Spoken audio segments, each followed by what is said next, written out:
La ecuación de energía reducida a un tubo de corriente, en buena medida lo que nos dice es que sobre este tubo, en buena medida los cambios de la energía interna que va a tener, los cambios de la energía sobre este tubo de corriente obedecen a cambios de, de flujo neto de calor sobre el mismo o flujo neto de trabajo, es decir, que este tubo o está trabajando o sobre este están trabajando, que es lo que pasa cuando nosotros tenemos turbinas o bombas, que es el caso usual.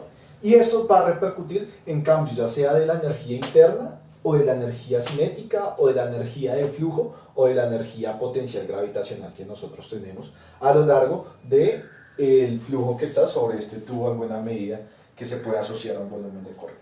¿Listo? Entonces lo que vamos a mirar ahora es la potencia sobre una turbina de vapor que genera energía eléctrica a partir de vapor, de un flujo de vapor que entra sobre esta turbina. ¿Listo? Entonces lo que nosotros tenemos es que una turbina, grosso modo, tiene una entrada y una salida de forma tal que el vapor va a sufrir o va a tener un trabajo y al final va a generar una potencia de salida. ¿Listo? Que es la potencia en buena medida generada por esta turbina que nosotros estamos considerando. Lo que nosotros vamos a tener es un flujo de vapor donde en la primera entrada va a entrar el vapor con una velocidad de 30 metros sobre segundo aproximadamente o por promedio y con una entalpía de 3.348 kilojoules sobre kilogramo, por lo que lo mismo 3.348 por 10 a la 6 joules sobre kilogramo. Y la salida del flujo va a tener una velocidad de 60 metros sobre segundo y una entalpía de 250 por 10 a la 6 joules sobre kilogramo. Recordemos que la entalpía es igual a la energía interna más el cociente entre la presión y la densidad del flujo. Y lo que nos van a pedir ahora para este problema es cómo es la potencia generada por la turbina de salida si se tiene un flujo diabático, es decir, no hay un flujo neto de calor, y las diferencias de alturas que se tienen de entrada y de salida son prácticamente ínfimas o nulas. ¿Listo? Entonces lo primero, para poder encontrar este valor, lo primero es que esto es una minúscula en principio, lo que significa que nosotros estamos mirando es el flujo, el trabajo, el flujo neto de salida por unidad de masa. ¿Listo? Es este lo que nos están en buena medida pidiendo.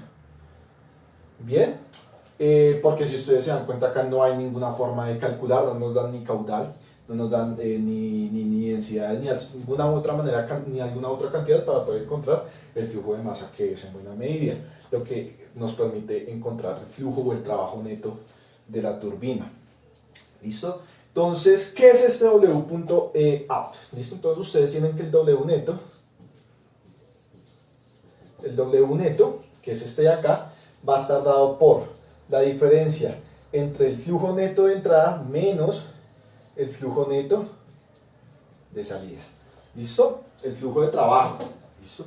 ¿Qué es lo que nosotros tenemos acá? Es que apenas entra el trabajo, la turbina no va a trabajar sobre, o en principio no hay ningún trabajo sobre el flujo de entrada, por lo que esta cantidad se puede asociar a cero. Es decir, que esta cantidad va a ser el inverso aditivo de esta cantidad de acá. ¿Bien? Es decir, el flujo de trabajo neto de salida va a ser igual al negativo del trabajo neto. Bien, y si ustedes se dan cuenta, esta cantidad la conocemos, que es simplemente reemplazar esta cuestión de acá.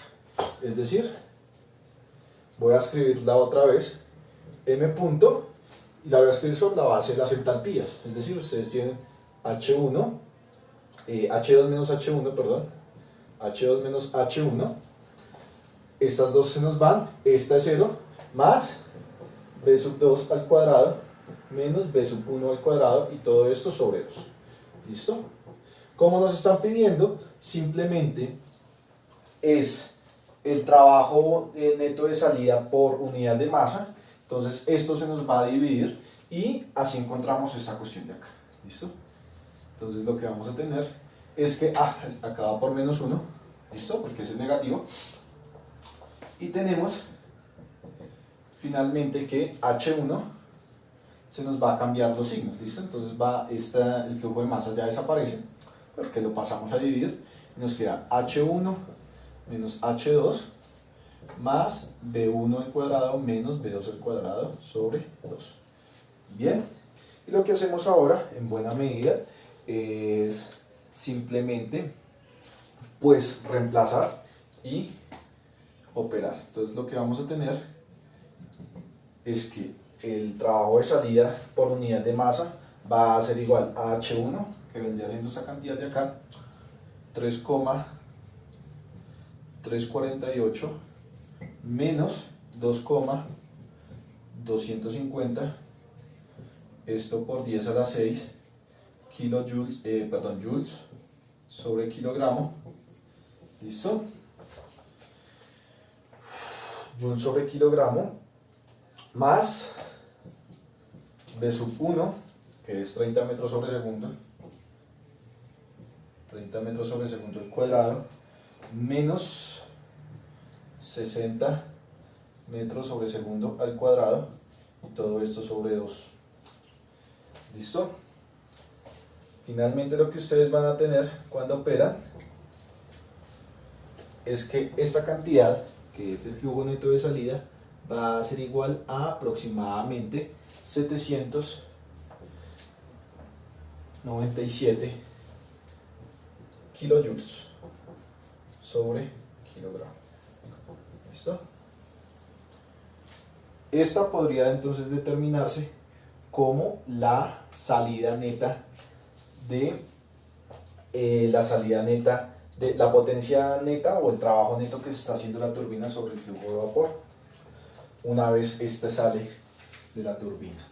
Si ustedes quieren encontrar el trabajo, esto es por unidad de masa, si quieren encontrar el trabajo neto de salida, pues simplemente tienen que conocer el flujo neto de la masa.